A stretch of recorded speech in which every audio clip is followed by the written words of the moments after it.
নমস্কার। তা আজকে আমাদের সাথে রয়েছে স্পেশাল গেস্ট। হয়তো তার নাম বা তাকে ইন্ট্রোডাকশন করার অতটা হয়তো প্রয়োজন হবে না। সবাই চেনে মোটামুটি। তা অরিত্র কেমন আছো তুমি সেটাকে বলো? ভালো আছি। তোমার কি খবর? থ্যাংক ইউ ফর তুই ইনভাইটিং মি। হ্যাঁ, থ্যাংক ইউ। না, তুমি সময় দিতে পেরেছো। আর আমি অডিয়েন্সকে বলে রাখতে পারি, এটা এখন বলে রাখছি যে অরিত্রকে জাস্ট একটা শুধুমাত্র কল করেছি দুপুরবেলার দিকে। তা অরিত্র মনে হয় অফিস ওয়ার্কে একটু বিজি ছিল। তার রাত্রিবেলায় ওর সাথে আমি যোগাযোগ করি। তারপরে পরে আবার ও ব্যাক করে, আমাকে কল ব্যাক করে। তা আমি একটাই শুধুমাত্র বলি যে তোমার সাথে কতগুলো কথা আছে। কেননা আপকামিং যে সিনেমাটা আছে যেখানে কাহিনী এবং চিত্রনাট্যকার হিসেবে আমরা অরিত্রকে দেখতে পেয়েছি 'শ্রীমান ভার্সেস শ্রীমতী', এবং তার আগের যে কাজ ছিল 'শাস্ত্রী', সেখানেও অরিত্রর একটা বিশাল একটা ভূমিকা ছিল। তা আজকে সেই বিষয়টা নিয়েই আপনাদের সামনে আলোচনা করব। তা আমাদের সাথে অরিত্র তো জয়েন করেই গেছে। তা অরিত্র, এই যে ২৭ বছর ধরে চলে আসে একটা দীর্ঘ ডিভোর্স কেস, যেই ব্যক্তিটির নামে আমি যেইটুকুনি মানে মানে সার্চ করে পেয়েছি, তার নাম যতদূর নির্মল সিং পানেসার, যতদূর মনে হয়। এই ব্যক্তিটির অবলম্বনেই কি ঘটনাটা হতে চলেছে 'শ্রীমান ভার্সেস শ্রীমতী'? অ্যাকচুয়ালি দেখো, ব্যাপারটা হচ্ছে কি যে এইটা 27 বছর ধরে যে কেসটা চলছিল, এই আর্টিকেলটা আমি পড়েছিলাম। এর বেশিও আছে, ঠিক আছে, আর বিদেশে আরো বেশি আছে, ঠিক আছে। এবং বিদেশে অনেক বেশি বয়সে ডিভোর্স হয়েছে, 90 বছর বয়সের লোকেদের ডিভোর্স হয়েছে। তো এইটা আমরা এখানে ডেফিনেটলি এই কেসটা থেকে ইন্সপিরেশন ছিল। কিন্তু এরকম ঘটনা, এটা একটা সিঙ্গেল ঘটনা নয় যে এটা এক্সেপশনাল ঘটনা। এরকম অনেক ঘটনা ঘটেছে, অনেক দীর্ঘতম সময় ধরে একটা ডিভোর্স চলছে। এবার আমার এটা পড়ে মনে হলো যে এটা কেন চলছে, এত বছর ধরে কি করে একটা কেস চলতে পারে। এবং যখন শেষ হয়েছে কেসটা, তখন আর কি জজ বলেছে যে না, ডিভোর্স আর নিয়ে কি করবেন, এতগুলো বছর ধরে আপনারা কোর্টে আসছেন, দুজন দুজনকে দেখছেন, আর এতটা আপনাদের বয়স বেড়ে গেছে, আর ডিভোর্স নিয়ে কি করবেন, এবার আপনারা একসাথেই থাকুন। বুঝতে পারলে তো?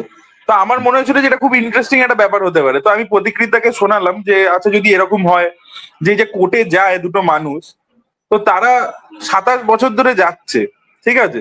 এবার এটাও তো হতে পারে যে ধরো, মানে বিশাল লং এখনকার পিরিয়ড 27 বছর। মানে তুই বুঝতে জীবনে পারছো প্রায় অনেক আমাদের, হ্যাঁ এবং আমাদের প্রায় আমাদের পুরো যেটা লাইফের এজ, তার প্রায় 90%, 95% তারা কোর্টে যাচ্ছে।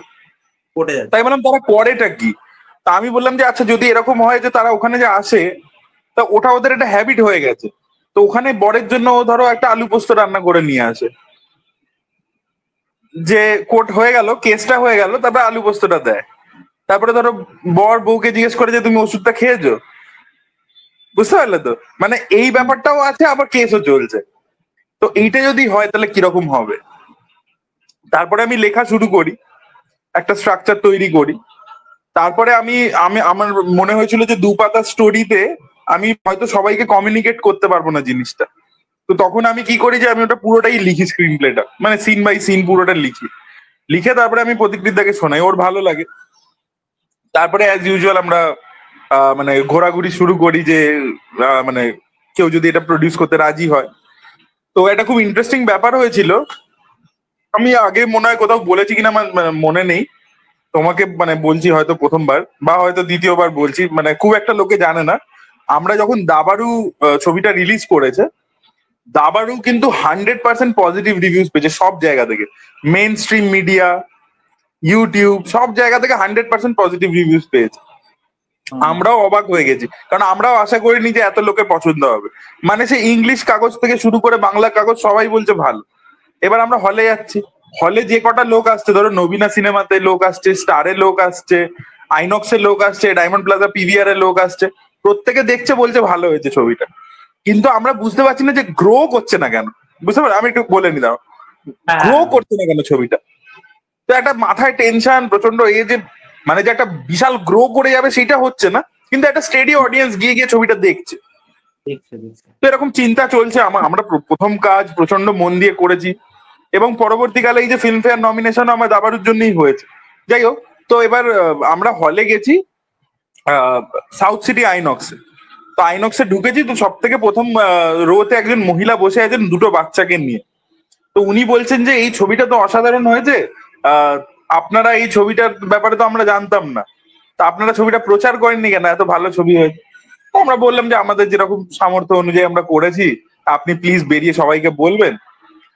তারপরে আমরা যখন ওখানে সবাইকে রিকোয়েস্ট করছি করছি, তখন দেখলাম একজন ভদ্রমহিলা আমাদের কাছে এগিয়ে এলো, এগিয়ে এসে নিজের কার্ড দিল, দিয়ে আমাদেরকে বললো যে আমরা ছবি করতে চাই, আমাদের দাবারুটা খুব ভালো লেগেছে, তো প্লিজ গো অ্যান্ড মানে মানে প্লিজ কাম অ্যান্ড মিট আস। তো সেইখান থেকে অ্যাকচুয়ালি জার্নিটা শুরু হয়, বুঝতে পারলে তো?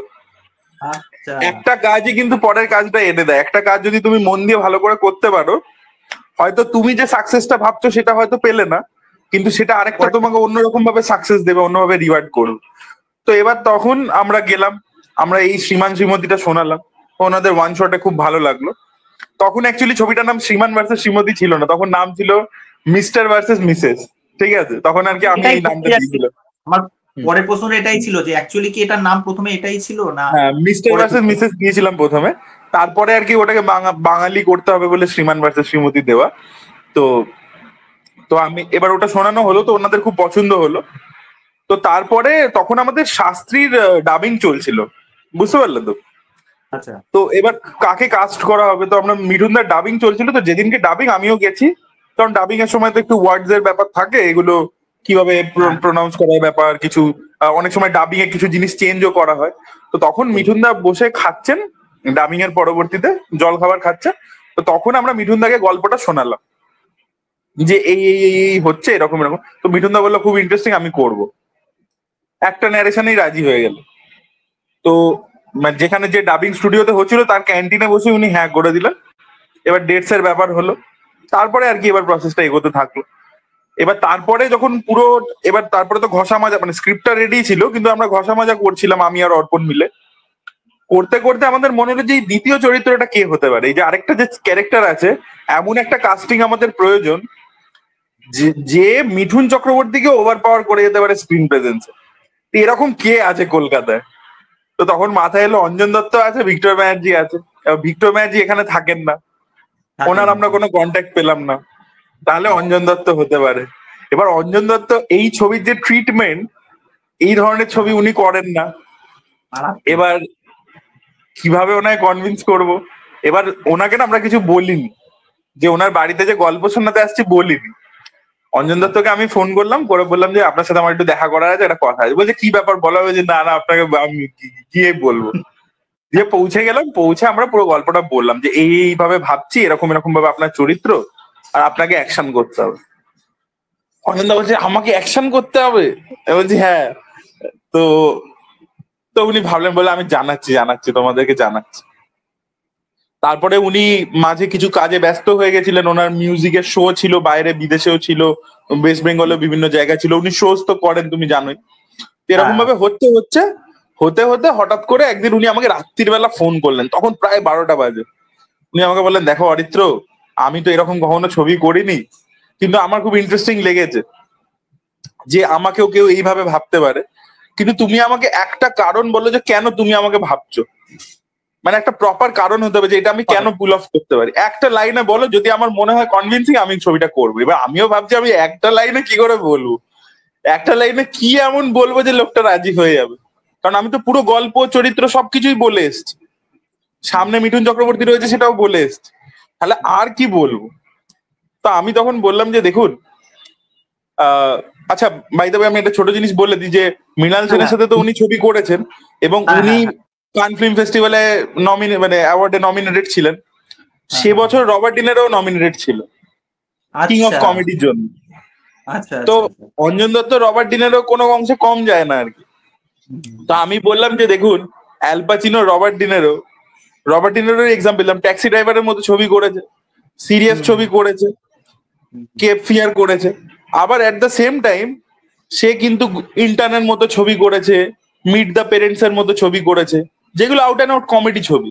আচ্ছা, নাসিরুদ্দিন শাহ শাম বেনেগালের সাথে ছবি করেছে, আবার অন্যদিকে এসে ত্রিদেবের মতো ছবি করেছে, ওম পুরী ওখানে আর্ধে সত্যের মতো ছবি করেছে, আবার এসে হেরাফেরির মতো ছবি করেছে, চাচি 420 মতো ছবি করেছে। তো আপনাকে তো আমি রবার্ট ডিনেরো, নাসিরুদ্দিন শাহ, ওমপুরীর থেকে কোনো অংশে কম মনে করি। তো ওরা যদি দুটো ব্যালেন্স করে করতে পারে, তা আপনি কেন পারবেন না? তখন ওই লাইনটাতে উনি খুব ইমপ্রেস হন, উনি বলেন যে ঠিক আছে, এটা আমি তাহলে কনভিন্স, আমি করব। তারপরে আর কি উনি যে লুকটা তোমরা ছবির মধ্যে দেখতে পাচ্ছ, টিজারে দেখেছো, ওটা উনি নিজেই ডিজাইন করেছেন যে আমি এরকম হবে, এরকম টাইপের ভাবে কথা বলবো, এই করবো। তারপরে ওনার নিজে ছোট ছোট ছোট ইনপুটস রয়েছে, বাট উনি করেছেন, উনি খুব মজাও পেয়েছেন, এবং ওনার প্রেজেন্টেশনটা আমার মনে হয় দর্শকের কাছে খুব নতুন লাগতে চলেছে আর কি, যেটা টিজার লেভেলে অনেকের ভালো লেগেছে। ইভেন আমরা মেকিং বিটিএস ছেড়েছিলাম, সেটাতেই লোকে আর কি অবাক হয়ে গেছিল যে আচ্ছা অঞ্জন দত্তকে এইভাবে দেখতে পাচ্ছে। তো এটা আমার মনে হয় যে লোকের ভালো লাগছে। সেই আর কি, এই ছিল জার্নি আর কি। না না, এটা সত্যি খুব ভালো। আরেকটা বিষয় যেটা আমি কিন্তু কোনো রকম প্রিপারেশন নিয়ে আসিনি যে তোমার সাথে এই বিষয় নিয়ে যে এই প্রশ্ন সেট করব।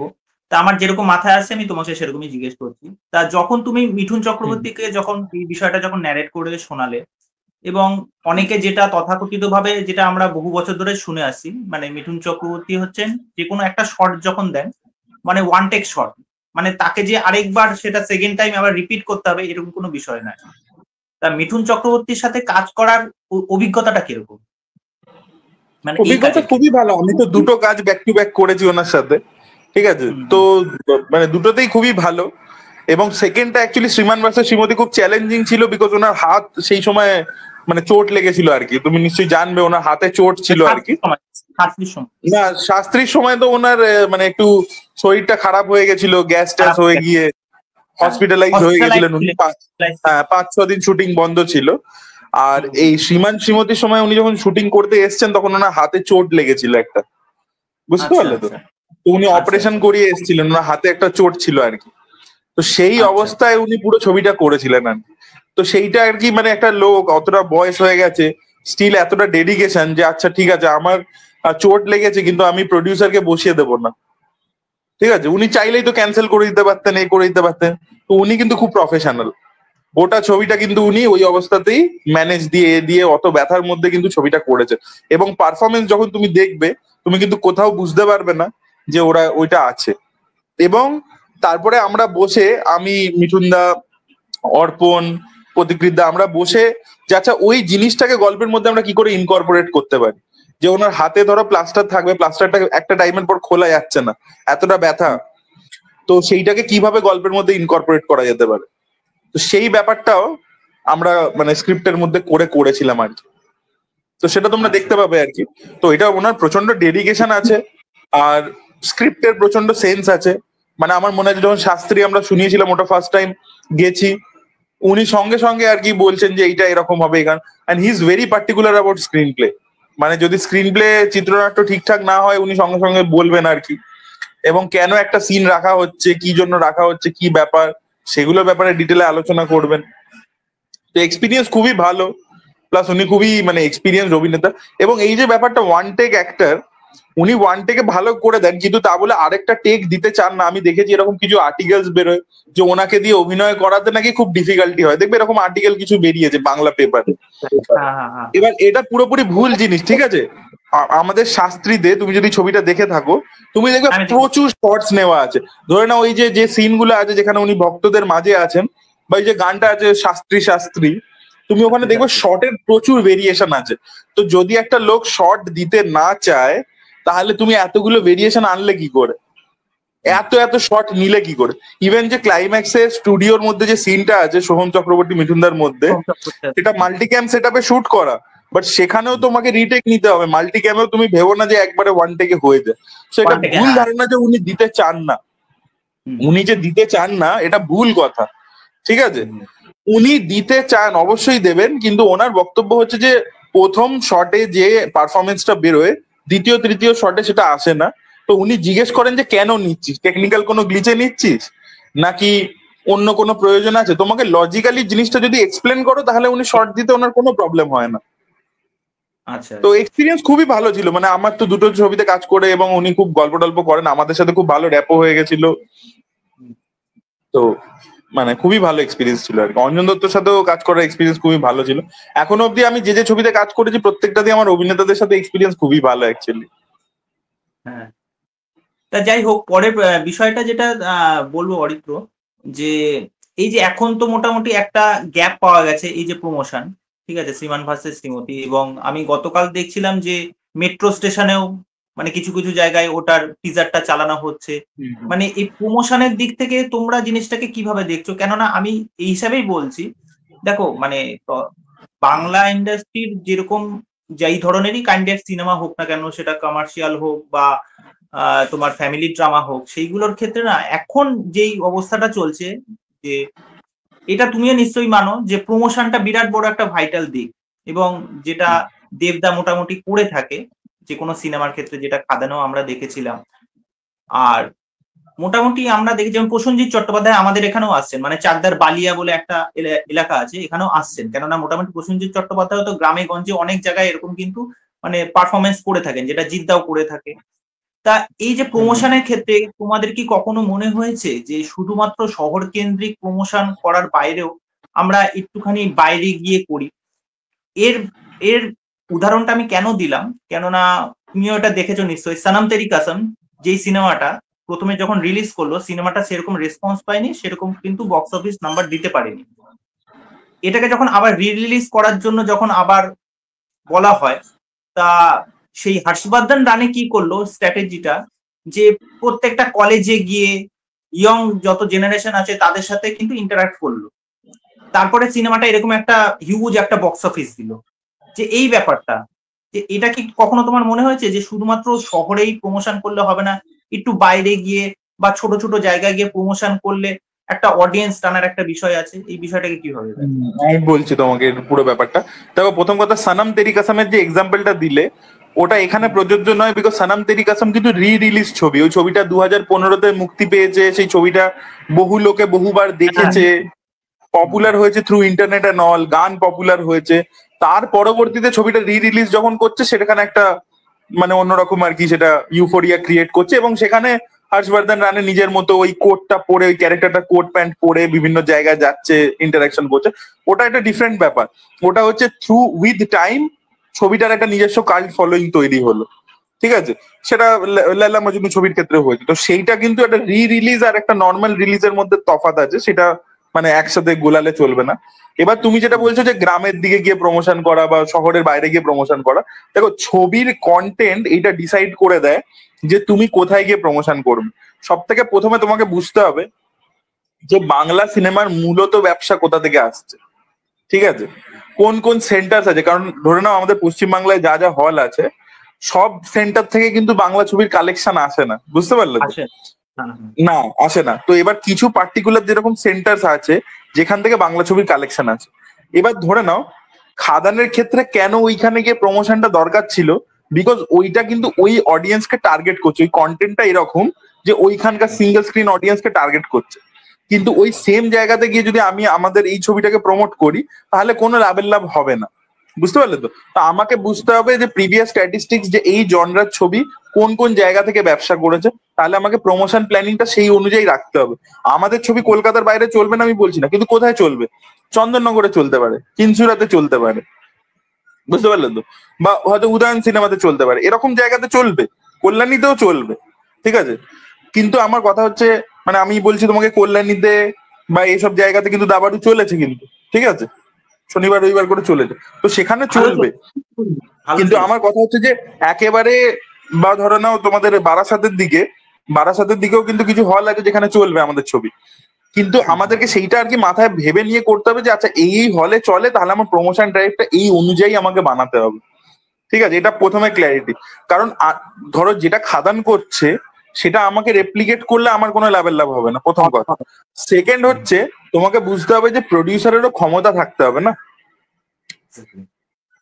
একটা নতুন প্রডিউসারের পক্ষে পসিবল নয় একটা সুপারস্টার যে 18-19 বছর ধরে কাজ করছে, তার সাথে একটা বড় প্রোডাকশন হাউস যুক্ত আছে, তারা যে লেভেলে প্রমোশনাল পুশ করতে পারবে, তার সাথে সে যে লেভেল অফ রিসোর্সেস পেয়ে যায় because of the স্টেচার he has, সেটা একটা নতুন প্রডিউসারের পক্ষে কখনোই সম্ভব নয়। মানে ধরে নাও এই যে খাদানের যে বাসগুলো গেছে, সেই বাসগুলো স্পন্সার্ড ছিল, সেগুলো তাকে দিয়েছে, রয়্যাল ক্রুজার বা ভলভো ওকে বাসগুলো দিয়েছে ফর প্রমোশন। এটা তো আর টাকা দিয়ে ভাড়া করা না। যদি ভাবো টাকা দিয়ে কাউকে ওরকম বাস ভাড়া করতে হয়, ওরকম ভলভো এসি বাস, এবং অতদিন ধরে চালাতে হয়, তাহলে তার কস্টিং কত পড়বে? সেটা নতুন প্রডিউসারের পক্ষে কখনো পসিবল না। নাহলে খাদান যে পুরো প্রমোশনটা প্ল্যান করেছে ওটা প্রায় 1.5 কোটি টাকার প্রমোশন ড্রাইভ। তো সেইটা একটা প্রডিউসারের পক্ষে 1.5 কোটি টাকা একটা বাংলা ছবির বাজেট হয়, সেখানে তুমি 1.5 কোটি টাকা তো প্রমোশনে দিতে পারবে না। তো এই জিনিসগুলো মাথায় রাখতে হবে।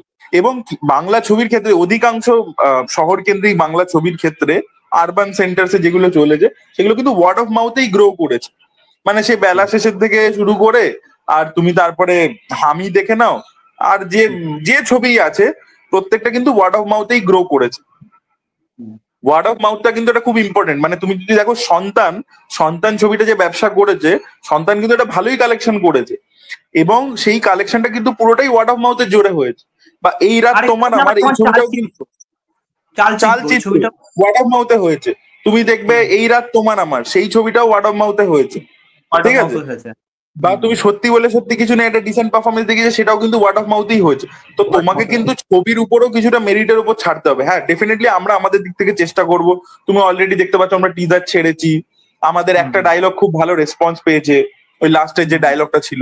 তো সেটাকে আমরা সোশ্যালি যতটা পারছি পুশ করছি, আমরা মেট্রোতে প্রমোশন করছি, আমরা বিভিন্ন ইভেন্টস করব, আমরা পেপারে ইন্টারভিউস দেবো, মানে দেওয়া হয়েছে অলরেডি। তারপরে আরো টেলিভিশন নেটওয়ার্কে আছে, সোশ্যাল মিডিয়াতে আছে। তো আমরা যেভাবে সম্ভব, তুমি দেখবে অলরেডি প্রেরণা বলে যে সোশ্যাল মিডিয়া ইনফ্লুয়েন্সার আছে, ওর সাথে একটা রিল বানিয়েছে মিঠুন দা, অঞ্জন দত্ত। তারপরে উন্মেষ গাঙ্গুলি বানিয়েছে একটা, কিরণের সাথে একটা রয়েছে, সেটা আসবে খুব শীঘ্রই। তো এরকম ভাবে যতটা আমাদের পক্ষে পসিবল, আমাদের মধ্যে যা যা করা যেতে পারে, উই উইল ডু দ্যাট। আমি ওটাই বলতে যাচ্ছিলাম প্রেরণার সাথে ওই ব্যাপারটা, কেননা গতকালই আমি রিলসটা দেখছিলাম, ওটা মিঠুন চক্রবর্তীর সাথে ব্যাপারটা। হ্যাঁ, এইটা এই ইনিশিয়েটিভ গুলো ভালো। আমি রিসেন্টলি শুনলাম মনে হয় দিক থেকে। তারপরে ধরে নাও এই যে জি বাংলাতে যে শোজ গুলো হয় তার মধ্যে দিদি নাম্বার ওয়ানে অলরেডি, এই দিদি নাম্বার ওয়ান না সরি, ডান্স বাংলা ডান্সে অলরেডি গিয়ে প্রমোশন হয়েছে। দিদি নাম্বার ওয়ানে এপিসোড শুট হয়ে গেছে, সেটা আসবে খুব শীঘ্রই। তারপর রান্নাঘর রয়েছে। তো এরকম ভাবে যতটা ভিজিবিলিটি বাড়ানো যেতে পারে আমরা আমাদের দিক থেকে চেষ্টা করছি। এবার বাকিটা তো দেখো আমরা আমাদের দিক থেকে মানে ম্যাক্সিমাম চেষ্টা করবো, হোর্ডিংস, অ্যাডভার্টাইজমেন্ট, পোস্টার্স, ব্যানার সবকিছু দিয়ে। এবার বাকিটা তো দেখো কিছুটা তো ছবির মেরিটের উপর, ওয়ার্ড অফ মাউথের উপর দাঁড়িয়ে আছে, দেখা যাক বাকি। না, সেটা তো অবশ্যই, প্রমোশনটা এই জন্যই দরকার। মানে এই জায়গাগুলো, মানে যে জায়গাগুলো টার্গেট করেছে সেই জায়গাগুলো অবশ্যই ভালো, কেননা বেশিরভাগ সন্ধ্যা হতেই তো মোটামুটি প্রত্যেক বাড়িতে, সেটা তোমার মা বা আমাদের বাড়িতে মারা যারা আছেন, কাকিমারা জেঠিমারা আছেন, তারা মোটামুটি সন্ধ্যাবেলা থেকে একটা টিভি নিয়ে বসে পড়েন। তারা মোটামুটি একটা রান্না বান্নার চ্যানেল দেখেন বা সিরিয়াল দেখেন, বা এই যে ডান্স বাংলার মতো ডান্স মতো একটা শো, এগুলো তো দেখেন। তাই এগুলো একটা ভালো ইনিশিয়েটিভ। এইবার পরের বিষয় যেটা বলবো, এই যে টিজারের মধ্যে যে দুটো, মানে মিঠুন চক্রবর্তীর একদম ইউনিক ডায়লগ, যে মারবো এখানে, পড়বি গিয়ে এখানে সেখানে, যে এই ব্যাপারটা এখানে ভাবনাটা কিভাবে নিয়ে আসলে, মানে এই ব্যাপারটাকে আবার না, মানে ব্যাপার হচ্ছে যে এখানে মানে আমি এই ডায়লগ গুলো লিখিনি, এগুলো অর্পণ লিখেছে, ঠিক আছে? মানে আমি যখন প্রথমে স্ক্রিন প্লে লিখি, আমি তো কিছু ডায়লগস তো লিখে দিই, ডামি ডায়লগস যাকে বলে, যে এই ক্যারেক্টারটা এই কথা বলছে, ওই ক্যারেক্টারটা ওরকম কথা বলছে। এবার তার মধ্যে অর্পণ কিছু রিটেনও করে, কিছু ওটাই রাখে, কিছু চেঞ্জও করে, কিছুটা রেখে সামান্য কিছু চেঞ্জ করে, কিছু পুরোটাই লাইনটা ফেলে দিয়ে নতুন কিছু লেখে। তো এরকম চেঞ্জেস হতেই থাকে। তো এই যে দুটো ডায়লগ পপুলার হয়েছে, এগুলো অর্পণের লেখা, এগুলো আমার লেখা নয়। বিশেষ করে প্রজাপতির যে এক্সাম্পলটা দিয়েছে ওইটা সবচেয়ে বেশি। হ্যাঁ, ওটা অর্পণই করেছে, ওটা অর্পণ করেছে। এবং ওটা কিন্তু মানে মানে ওটা লোকের খুব পছন্দ হয়েছে, প্রজাপতি খুব হিট হয়েছিল। ওটা খালি হিট হয়েছে বলে কিন্তু এনক্যাশ করার জন্য করা নয়। আমি কেন বলছি, তুমি দেখো প্রজাপতি 2022 সালে খুব পপুলার হয়েছে, জনপ্রিয় হয়েছে, ছবিটা অল টাইম ব্লকবাস্টার হয়েছে। এবার কথা হচ্ছে যে এই ছবির মধ্যে বয়স্ক লোকেদের আমরা একটা প্রেম দেখতে পাচ্ছি, দ্বিতীয়বার বিয়ে করার একটা ইচ্ছে দেখতে পাচ্ছি। তো মিঠুন চক্রবর্তী ক্যারেক্টারের যে এই কথাটা বলছে যে প্রজাপতি নামের একটা সিনেমা বেরোনোর পরবর্তীতে বুড়ো লোকেদের বিয়ে করার ইচ্ছে হচ্ছে, বিকজ ওটা হিট হয়েছে, ওটা দেখে লোকের ইচ্ছে হচ্ছে। তো এইটার জন্য বলা হয়েছে, মানে ওখানে গল্পের মধ্যে লিঙ্ক আছে, মানে এরকম নয় যে আননেসেসারি বলেছে।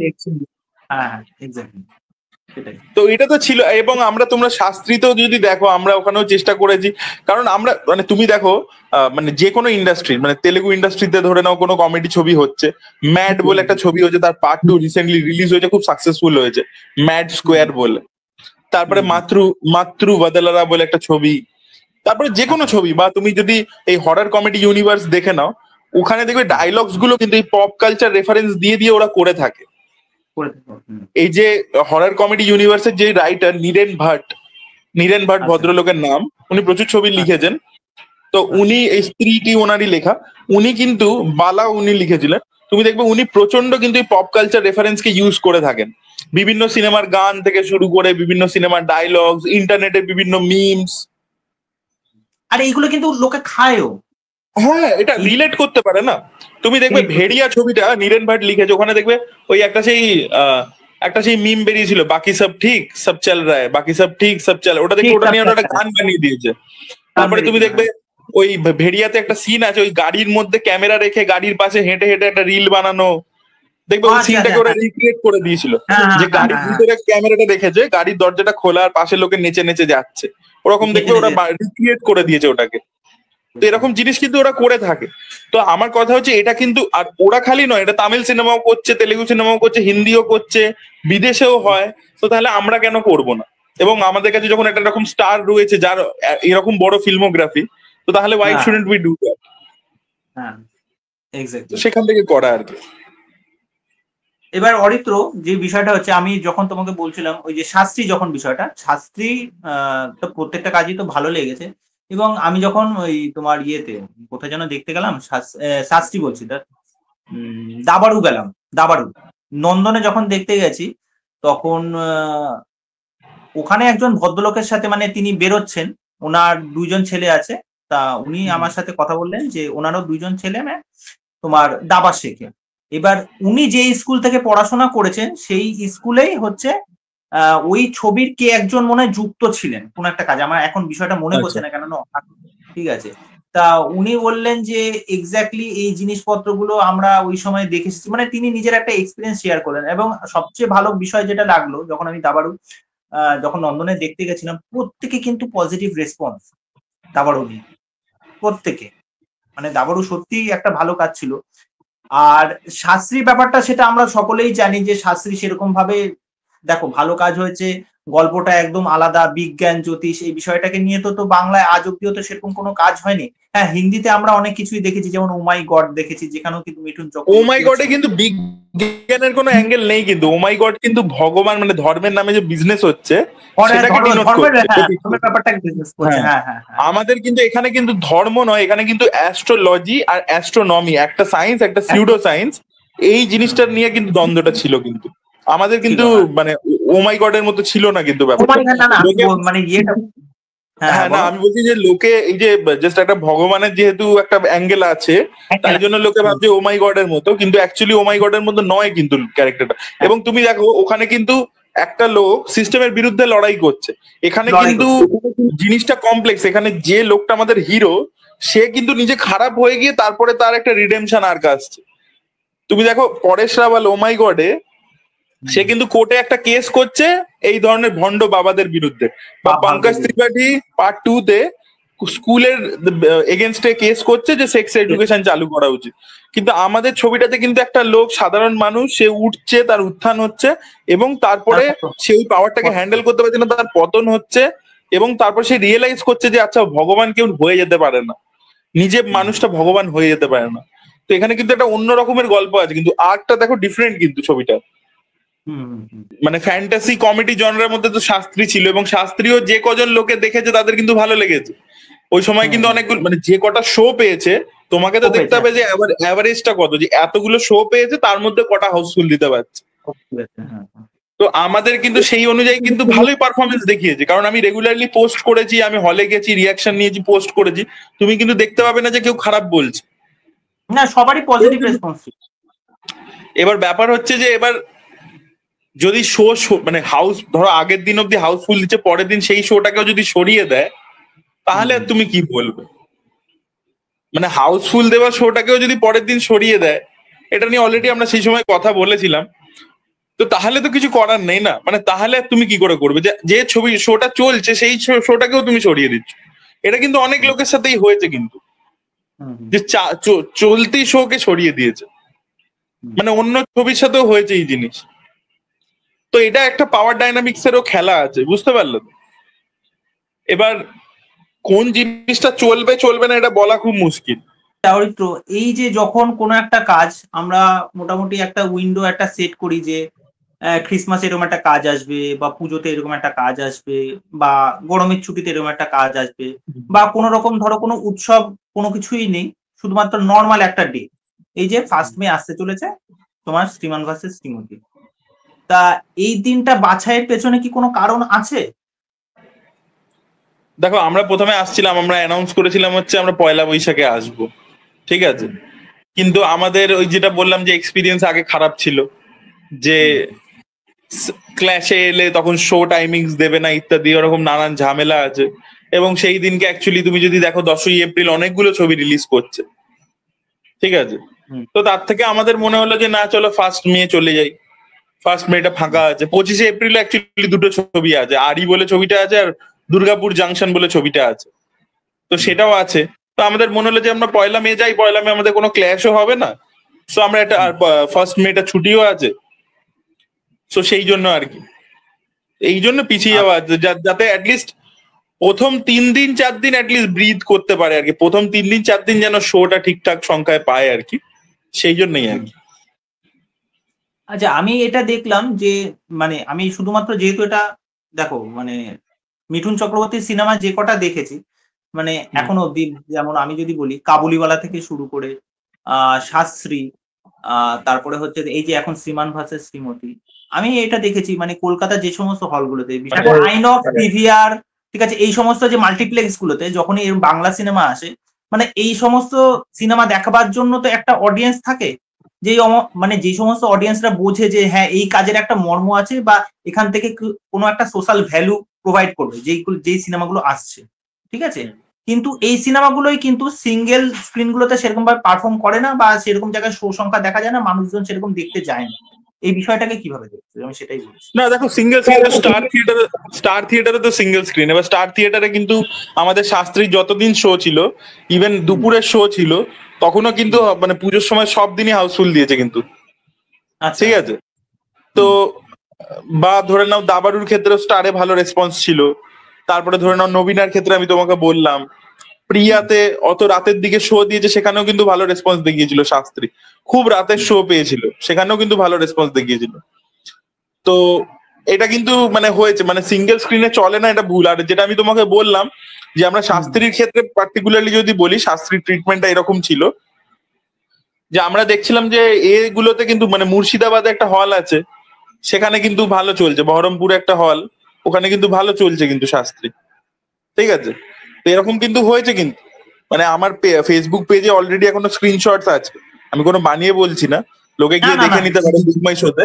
না না, আমি বলছি মানে কল্যাণী হ্যাঁ। সঙ্গম বলো বা উদয়ন বলো, ঠিক আছে, এইসব যে জায়গাগুলো আছে, বা এসভিএম ওই মগরা নাকি, মগরা এরকম মগরা মগরা। জায়গাতে কিন্তু চলেছে কিন্তু। তো আমার কথা হচ্ছে যে বা চিনসুরা বলো, চন্দননগর সিনেমা হাট চন্দননগর বলে একটা হল আছে, হ্যাঁ হ্যাঁ হ্যাঁ, হ্যাঁ। তো ওখানেও কিন্তু চলেছে। তো আমার কথা হচ্ছে যে এরকম জায়গাতেও কিন্তু চলছে। এবার ব্যাপার হচ্ছে কি, তোমাকে বুঝতে হবে যে সিঙ্গেল স্ক্রিনটারও কন্ডিশনটা কিরকম। হ্যাঁ, ধরে নাও exactly. এই যে সিঙ্গেল স্ক্রিন গুলো দেখবে, আমি একটা ভিডিও বানিয়েছিলাম বহুদিন আগে, যেগুলো মিনি প্লেক্সে কনভার্টেড হয়ে গেছে, ইদার এসবিএফ সিনেমার সাথে কোলাবোরেট করে করেছে, বা ধরে নাও নিজেদের মতো করে রিমডেল করে একটা করে নিয়েছে, তাদের সেখানে কিন্তু একটা অডিয়েন্স কিন্তু যায়। মানে সেটা বাংলা ছবির হোক, সেটা হিন্দি ছবির হোক, সাউথের ছবির হোক, হলিউডের ছবি হোক, যাই লাগায় সেটা কিন্তু যায়।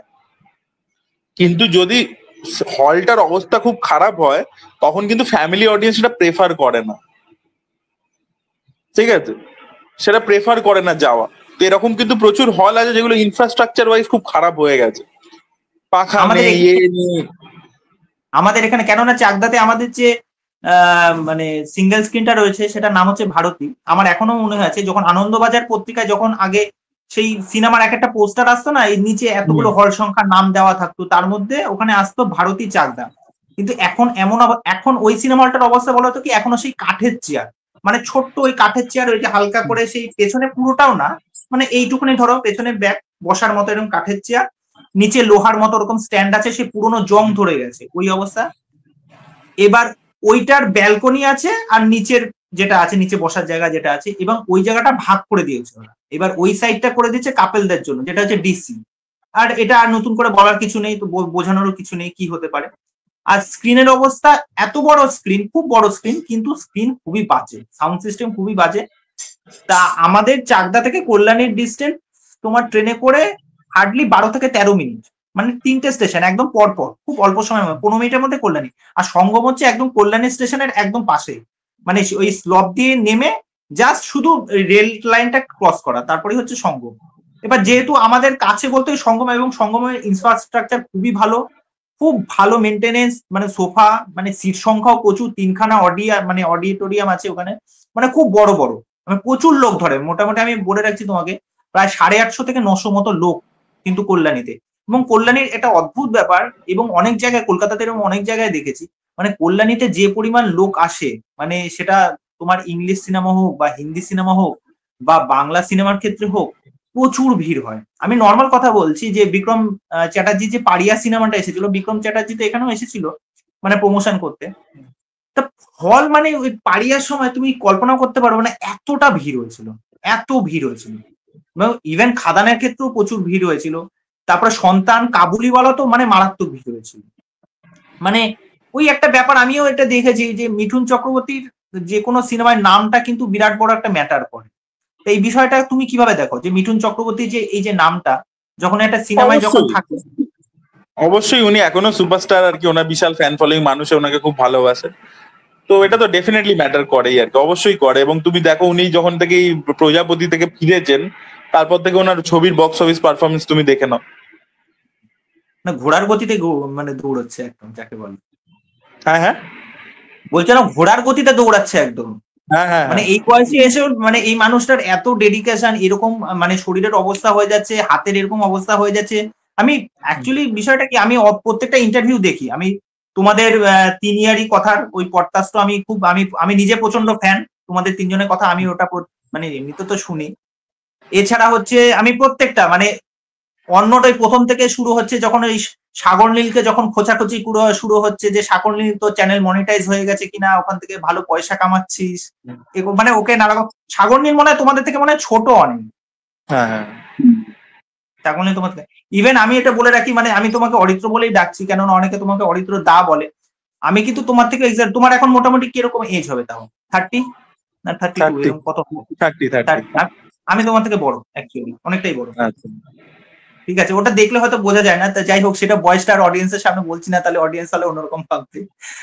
তা যাই হোক, তা শাস্ত্রী বলছি, সরি। তা যাই হোক, মানে শ্রীমান ভার্সেস শ্রীমতী আর কয়েকদিনের মধ্যেই আসতে চলেছে। তা আপনারা সকলে হয় শুনে নিলেন অরিত্রর কাছ থেকে।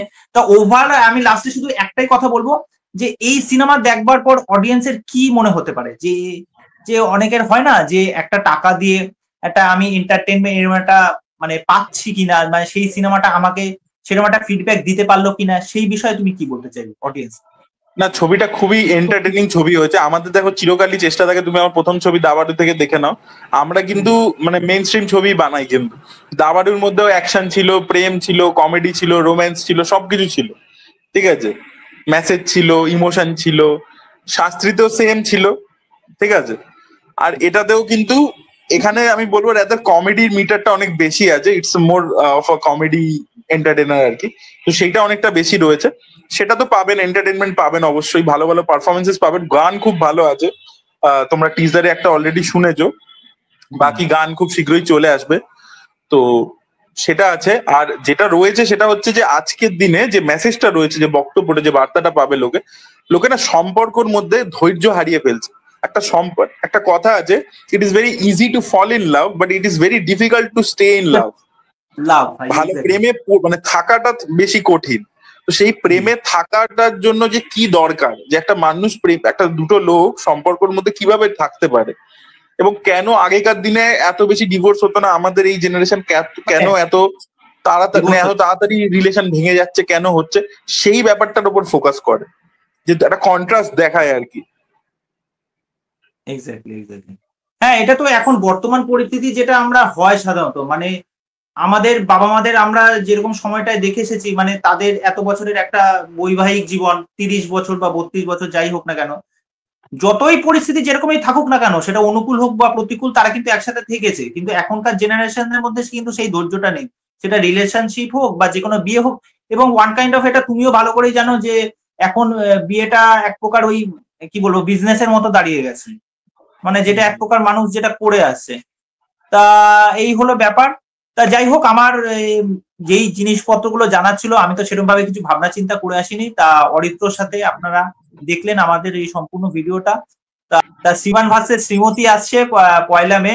অবশ্যই যারা মিঠুন চক্রবর্তীর কাজ দেখতে পছন্দ করেন এবং আমার চ্যানেলে যারা আমাকে পছন্দ করেন এবং আমার কাজ দেখতে পছন্দ করেন, অবশ্যই কিন্তু শ্রীমান ভার্সেস শ্রীমতী খুব কষ্ট করে কাজটা করা আছে। এবং যখন কোনো একটা কাজ এতটা সময় ধরে ভাবনা চিন্তা করা হয়, তাকে নিয়ে লেখালেখি করা হয়, আপনারা অরিত্রর মুখ থেকে শুনতেই পেলেন ও কতটা ধৈর্য নিয়ে কাজটা করেছে। একটা স্ক্রিপ্ট লেখা, সেখানে কি কি সংলাপ হতে পারে, সেটাকে কিভাবে প্রেজেন্ট করা যেতে পারে, এবং মানে এত মান্যগণ্য মানে সমস্ত স্টারেরা রয়েছে, মিঠুন চক্রবর্তী থেকে শুরু করে অঞ্জনা বসু, তারপর হচ্ছে অঞ্জন দত্ত, এরকম গুণী মানুষজনেরা রয়েছেন। আর কয়েকদিনের মধ্যে গানও আসতে চলেছে। তা থ্যাংক ইউ অরিত্র, এরকম সময় দেওয়ার জন্য। এতটা সুন্দর মুহূর্ত পেলাম শ্রীমান ভার্সেস শ্রীমতী থেকে, এত কিছু ইনফরমেশন। থ্যাংক ইউ প্রত্যয়, তুমি মানে আমাদেরকে মানে সুযোগ দিলে, তোমার প্ল্যাটফর্ম দিলে যাতে আমরা লোকের কাছে পৌঁছে যাই আমাদের ছবি নিয়ে। হ্যাঁ, এটা তো তোমার, এটা কি বলবো, এটা তোমার বারাপ্পান যাকে বলে। যাই হোক, তুমি এতটা যাই হোক। তা আজকের মতো পডকাস্ট তাহলে এখানেই শেষ করছি। আবার পরবর্তীতে হয়তো দেখা হতে পারে কোনো কাজে। অবশ্যই। ওকে, নমস্কার তাহলে।